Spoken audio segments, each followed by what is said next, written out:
want to take a few minutes and talk about these little tractors that actually are diminutive in size but big in capabilities, and that's the garden tractor. And I think they're really underrated.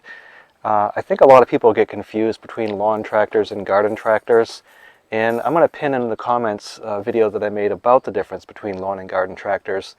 But in a nutshell, a lawn tractor typically has a lighter duty transmission and a thinner frame, and sometimes, not always, a smaller motor.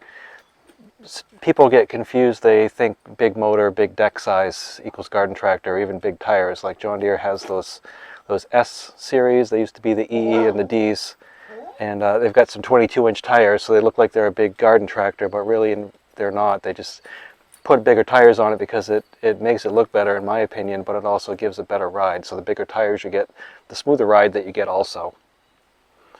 Garden tractors are very capable in doing a lot of things, and in fact, before I had bought the farm, I did everything with garden tractors. So you can rototill, mow, bag, snow blow, snow plow. You can even put a sleeve hitch on the back, plow, harrow, plant, cultivate your garden with them. You're only limited basically in terms of the size of the crops that you're growing, because you don't have a lot of clearance. So you can cultivate for a little while, and then you can't. So you can just make the rows wider and cultivate in between them. But I really think there's a niche still for garden tractors, and that's because, you know, not everybody has a huge estate. Not everybody needs a front end loader. This one has a little Johnny bucket on it that's kind of handy sometimes. It's not difficult to put on and off, but it's good for dozing and scraping, and it bottom dumps. There are still several companies that build lawn and garden tractors, or more specifically garden tractors. Cub Cadet, I believe they may have discontinued their XT3 series. I've heard conflicting results, and it's possible they have stopped building it. They were bought by Stanley Black & Decker, and Stanley Black & Decker really wants to push electric, because Stanley Black & Decker is one of the big players, key players in batteries. So they understandably want to push their battery-operated machines, which, you know, I think they have their place. But overall, I don't think we're right. I don't think the technology is quite there yet for a really robust battery tractor. You know, if you can only use it for an hour and you have to charge it for 8, I'm not sure how efficient that is. But regardless, there's only very few companies that still build a real garden tractor. John Deere, and even if Cub Cadet retains their XT2 series, which is belt drive, it still has the garden tractor capabilities. This tractor right here has electric lift and electric steering, whereas the John Deere has a true hydraulic pump in it.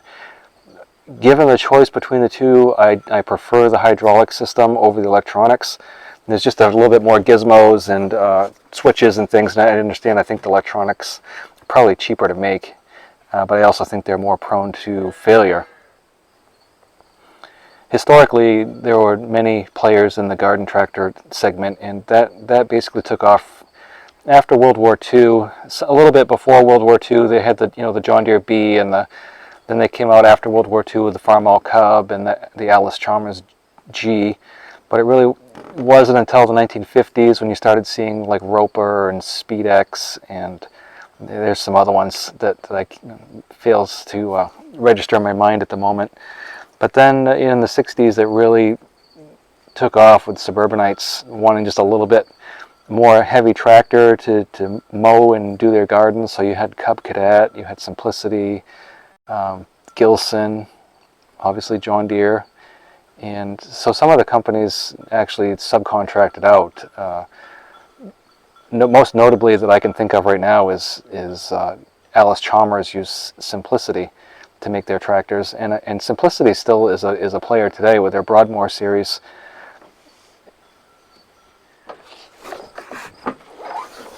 You know, another thing too, with compact tractors, you're talking a diesel motor, where these are gasoline, and while a diesel overall is more reliable, you know, most people aren't a diesel mechanic, so I see tons and tons of folks who have no idea how to fix their diesel when something's wrong with it. You know, when you start talking about spark plugs and, you know, a little tractor like this, everything's pretty easy to fix and get at. And when you start talking about a diesel tractor, now it's a whole different ball game when you're talking about maintaining and taking care of a diesel tractor. So that's something else to consider.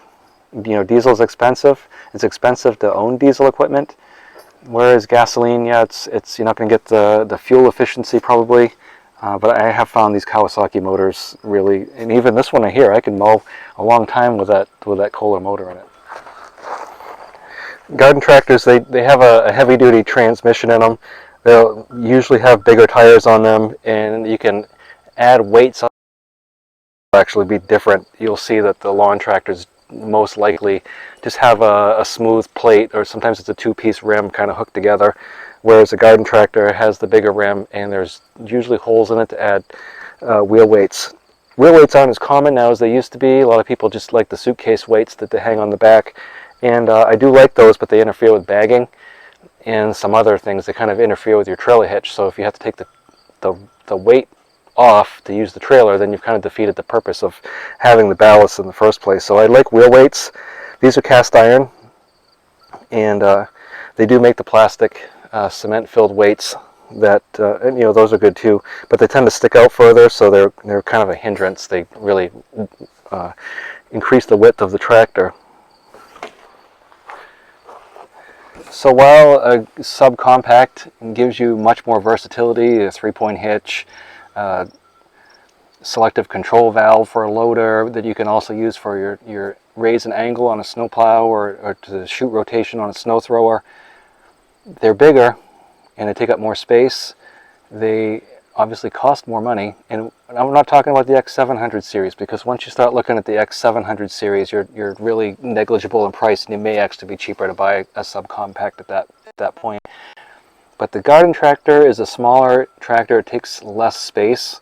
It is nimbler in my mind, and it's more economical. So if you don't have a lot of land and you've got obstacles to mow around, like you can't really get a subcompact even with a roll bar down. You got a bigger deck now. You're talking a 54 or 62-inch deck or even bigger, and it makes it really difficult to get around a lot of obstacles. And then people will be like, why don't you just buy a zero turn? Well, then if you buy a zero turn, you really can't do much with it besides mowing your lawn. And if you've got difficult terrain with a zero turn, they kind of skitter down over the banking. And here in Maine, we've got so many rocks and obstacles.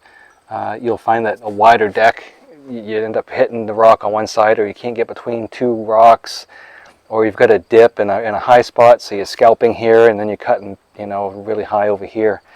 But if you have a perfect lawn, it's flat lawn with no obstacles, and certainly a zero turn or a subcompact would be the way to go. But I really do like garden tractors, and I think they're underrated. I think people kind of overlook them, and I really, before I heard this news about Cub Cadet getting rid of their XT3, I thought maybe a Cub Cadet was a better bang for your buck, because you still had electric lift, electric steering, you still had traction lock, you still had a good motor in it. Yeah, but the shaft drive, that's what Cub Cadet was always known for, and to get rid of the shaft drive, I don't even know why they even bother anymore. I don't understand it, but I don't make the business decisions. I think a lot of the Cub Cadet attachments aren't that great. Their snow blowers are kind of gumpy to put on. They don't make a rototiller anymore. Back in the early 2000s, they had a nice hydraulic tiller. Their collecting systems on the Cub Cadets, they don't have an impeller on it, so once you start getting bigger than like a 44-inch deck, you've got too much volume coming out the deck, and then it plugs up in the chute, and I don't like them too much.